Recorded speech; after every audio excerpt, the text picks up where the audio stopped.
Halo adik-adik, Assalamualaikum warahmatullahi wabarakatuh. Apa kabarnya hari ini? Semoga sehat selalu ya. Nah, pada video kali ini kita akan belajar bersama lagi, yaitu materi pada buku siswa kelas 2, tema 5, subtema 1 mengenai pengalamanku di rumah, pembelajaran pertama. Ayo kita belajar bersama dan semangat belajar.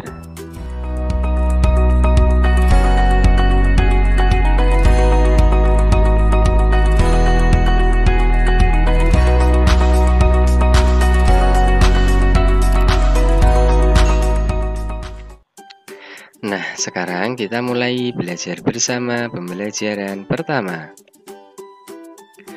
Pengalamanku, setiap orang memiliki pengalaman. Pengalaman dapat diperoleh di mana saja, seperti di rumah, sekolah, dan tempat bermain.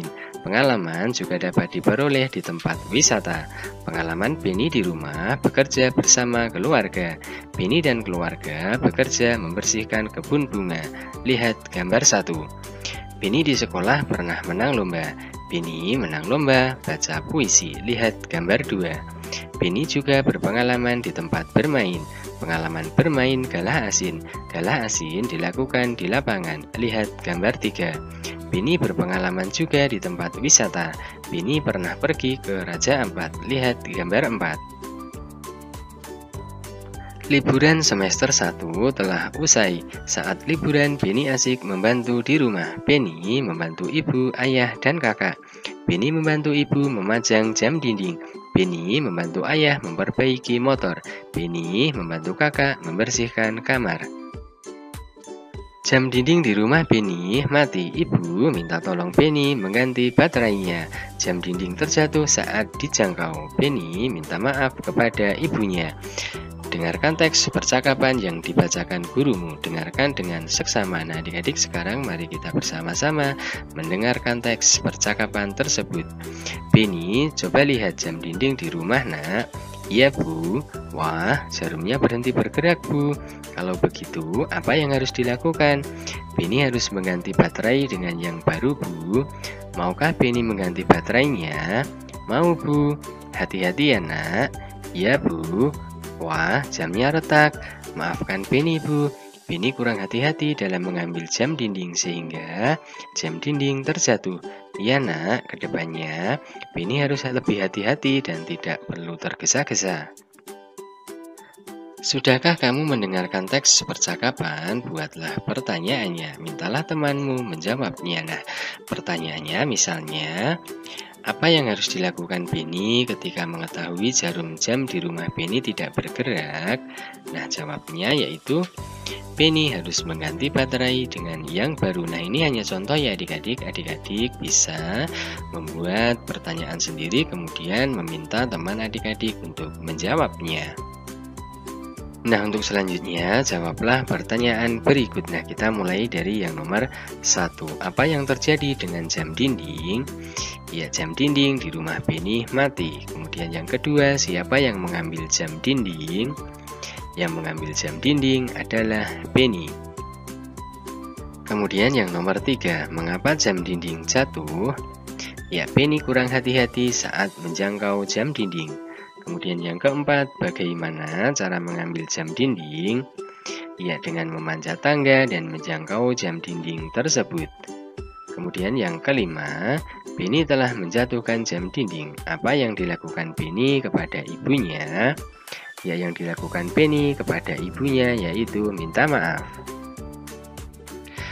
Nah, untuk selanjutnya, gambar berikut menunjukkan sikap santun. Sikap Beni santun kepada ibunya. Latihlah dirimu seperti Beni kepada ibunya. Beni menggunakan bahasa yang santun dalam meminta maaf. Coba lakukan bersama teman sebangkumu. Maafkan Beni ya, Bu. Beni sudah menjatuhkan jam dinding. Jam dinding di rumah menjadi rusak.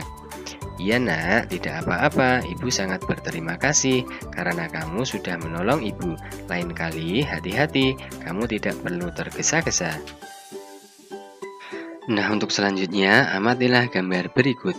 Beni teringat tugas dari gurunya.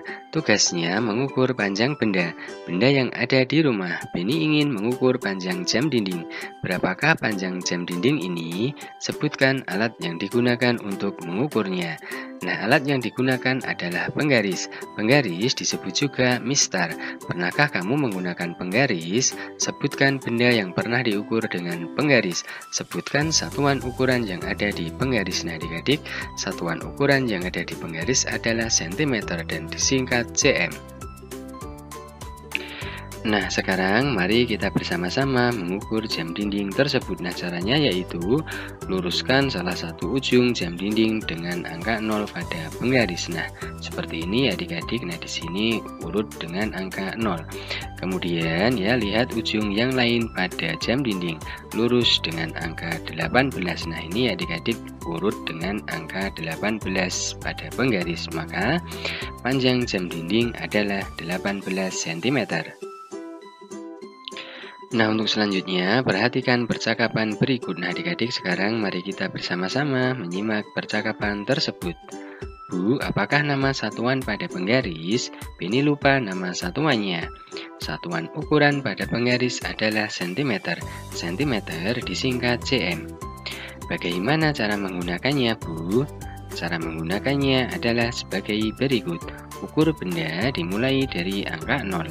Angka 0 pada penggaris harus lurus dengan pangkal benda. Terima kasih, Bu. Kamu sudah mengetahui cara mengukur benda.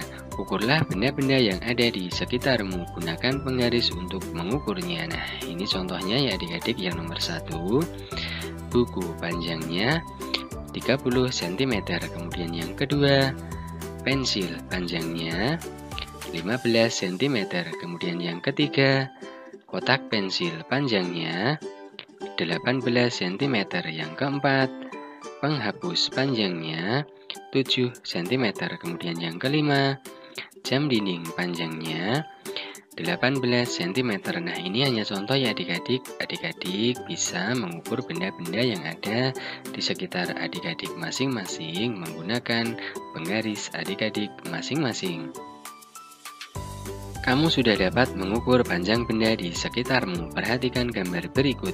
Pilihlah benda yang dapat diukur dengan penggaris. Berikan tanda centang pada gambar berikut. Nah, kita mulai dari yang nomor 1. Nah, di sini ya terdapat kotak tisu. Nah, ini dapat diukur dengan penggaris. Kemudian yang kedua, pintu. Nah, ini adik-adik diukur dengan meteran. Kemudian yang ketiga, meja. Nah, ini juga diukur dengan meteran. Kemudian yang keempat, tangga. Nah, ini juga diukur dengan meteran. Kemudian yang kelima, figura. Nah, ini dapat diukur dengan penggaris. Kemudian yang keenam, akuarium. Nah, ini diukur dengan meteran. Nah, jadi adik-adik, benda yang panjangnya melebihi penggaris sebaiknya diukur menggunakan meteran. Nah, meteran itu seperti ini adik-adik. Ayo bernyanyi. Nah, adik-adik, kita nanti akan menyanyikan lagu Pelangi-Pelangi ciptaan Ate Mahmud. Nah, sebelum kita bersama-sama menyanyikan lagu Pelangi-Pelangi ya, tahukah kamu tekanan nada? Tekanan nada pada lagu ada 2, nada kuat dan nada lemah. Nah, tanda seperti ini adik-adik artinya nada kuat, dan tanda seperti ini artinya nada lemah. Nah, adik-adik, sekarang mari kita bersama-sama menyanyikan lagu Pelangi-Pelangi. Pelangi-pelangi, alangkah indahmu, merah, kuning, hijau, di langit yang biru. Pelukismu agung, siapa gerangan, pelangi-pelangi ciptaan Tuhan. Kamu sudah mengetahui tekanan nada, baik nada kuat maupun lemah. Perhatikan kosakata pada teks lagu Pelangi-Pelangi. Coba tentukan panjang dan pendek bunyinya. Nah, adik-adik ya, cara menentukan panjang pendek nada yaitu dengan melihat notasinya. Jika notasinya diikuti oleh titik di belakangnya, maka itu nada panjang. Nah, sekarang ya, mari kita tentukan.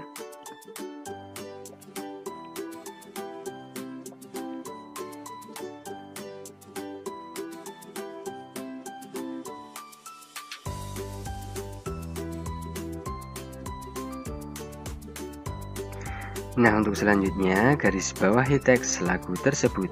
Bunyi panjang dengan garis merah, bunyi pendek dengan garis biru. Nah, sekarang mari kita mulai menggaris bawahi lagu tersebut.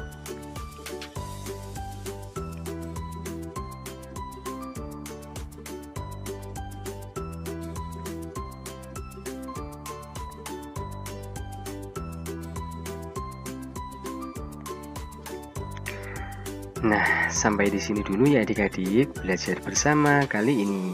Nantikan belajar bersama selanjutnya. Terima kasih. Wassalamualaikum warahmatullahi wabarakatuh.